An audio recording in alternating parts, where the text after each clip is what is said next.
12월 16일입니다. 덕이 되는 말과 해가 되는 말이라는 제목으로 전도서 10장 12절에서 20절까지 말씀입니다. 전도자는 지혜로운 사람의 말과 어리석은 사람의 말을 비교하면서 평가를 내립니다. 지혜로운 사람은 말을 해서 덕을 보고 어리석은 사람은 제 입으로 한 말 때문에 망한다. 우선 지혜로운 사람은 어떤 사람인가요? 여호와를 경외함으로써 받게 되는 신령한 지혜를 가진 사람을 가리켜요. 그러면서 그런 지혜로운 사람은 말을 해서 덕을 본다는 건 자기도 덕을 보고 남도 덕을 본다 그 얘기죠. 지혜는 생명력이 있기 때문에 그 지혜를 전하는 자는 다른 사람에게 큰 가마력을 주고 생명의 길로 인도하고 동시에 자기도 유익하게 된다 그런 뜻입니다. 그러나 어리석은 사람은 듣는 사람에게 해를 끼치는 말만 해요. 그리고 자기도 그 자기가 한 말 때문에 망하게 되는 거예요. 그러므로 결국 어리석은 사람은요, 자기 속에 간직하고 있는 어리석은 것을 밖으로 드러내요. 자기의 명예, 권위, 그리고 능력들을 소멸시키죠. 그래서 자기 자신을 비참하게 만드는 그런 짓을 한다는 거예요. 이어서 전도자가 말하기를 어리석은 자의 입에서 나오는 말은 어리석음으로 시작해서 사악한 광기로 끝난다. 사악한 광기라고 하는 것은 정신없이 짓거려대고 비상식적인 언행을 함으로써 결국은 파멸케 된다는 그런 뜻을 말하는 것이죠. 자, 그런데도 어리석은 사람은 말을 하고 또 한다. 자기 자신을 스스로 지혜로운 것으로 착각해서 계속 말을 많이 하는 거예요.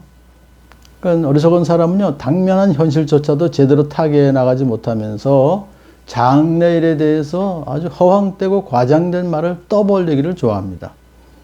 자, 이래서 전도자가 말합니다. 무슨 일이 일어날지 아는 사람은 없다. 앞으로도 일어날 일을 말해줄 수 있는 사람이 누구인가? 이것은 반어법이니까요. 없다는 거죠. 사람은 없다는 거예요. 근데 여기서 앞으로 일어날 이 일이라고 하는 것은 궁극적으로 하나님의 진노와 형벌을 말해요. 그러니까 더군다나 그 앞으로 일어날 일을 사람은 아무도 모르지만 그 일을 훤히 알며 주관하시는 분 계시다. 누구? 하나님이시다 이거죠. 근데 그럼에도 불구하고 어리석은 사람은 자신이 모든 것을 다 아는 것처럼 떠벌리고 그래서 결국은 참 망하게 되는 것이죠. 자, 그러니까 지혜로운 사람은 어떻게 해야 됩니까? 현재는 물론이고 미래도 잘 모른다는 사실을 겸허하게 인정하는 그런 사람이 지혜로운 사람인 것이죠. 자, 이제 주제를 바꿉니다. 이제 말에 대해서 했는데 이제는 행동에 대해서 말합니다. 제 집으로 가는 길조차 못 찾는 어리석은 자는 일을 해도 피곤하기만 하다.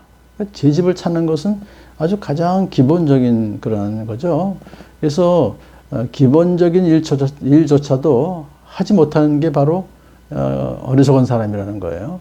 그런데 그 사람은 참 일을 해도 피곤하기만 하다. 아무리 애써서 어떤 일을 도모한다 할지라도 소기의 결과를 산출하지 못하는 것이죠.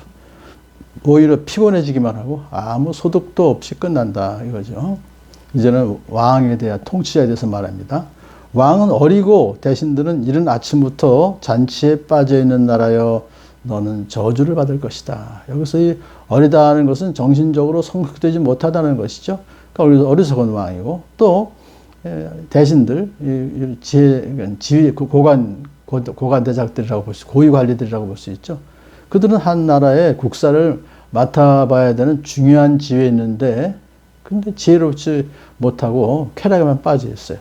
그런 나라는 저주를 받을 것이다.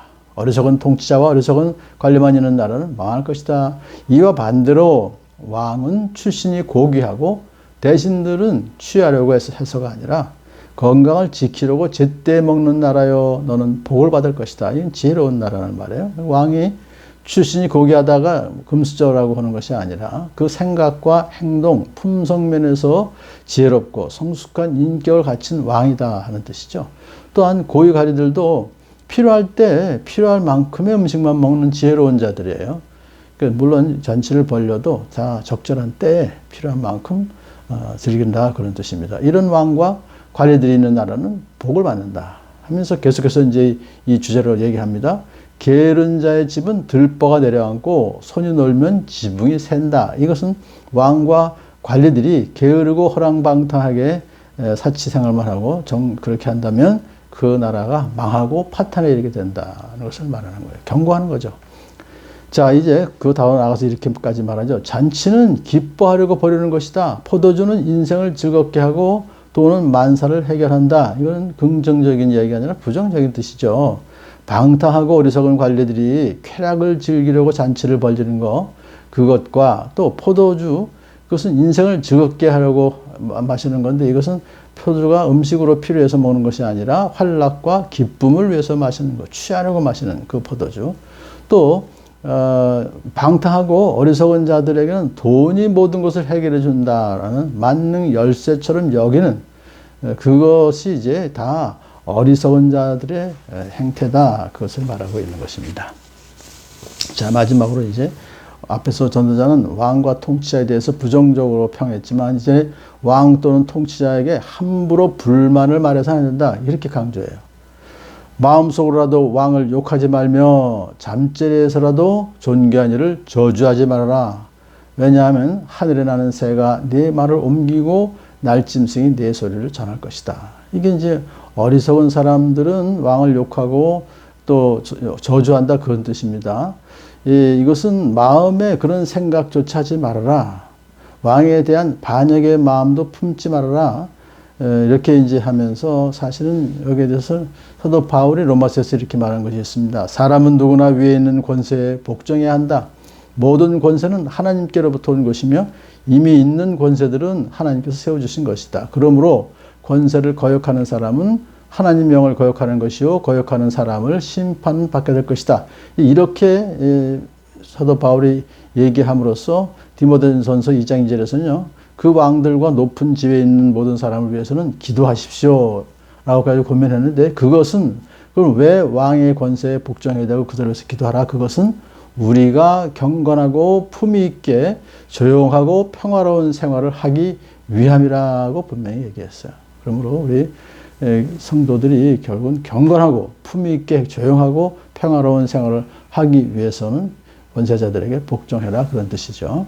근데 이제 여기서는 지금 전도서에서 말하고 있는 것은 잠자리에서라도 존귀한 이를 저주하지 말아라. 왜냐하면 하늘에 나는 새가 내 말을 옮기고 날짐승이라도 내 소리를 전할 것이다. 언제 어떻게 자기가 저주했던 것을 누군가 듣고 그것을 고발할지 모른다 이거예요. 왜냐하면 세상에는 너무나 자기가 생각했던 대로가 아니라 의외성이 많기 때문에, 그래서 거기에 대한 대비를 평소에 다각도로 대책을 마련하면서 조심스럽게 지혜롭게 살 길을 찾아라, 그런 뜻으로 권고하고 있는 것입니다.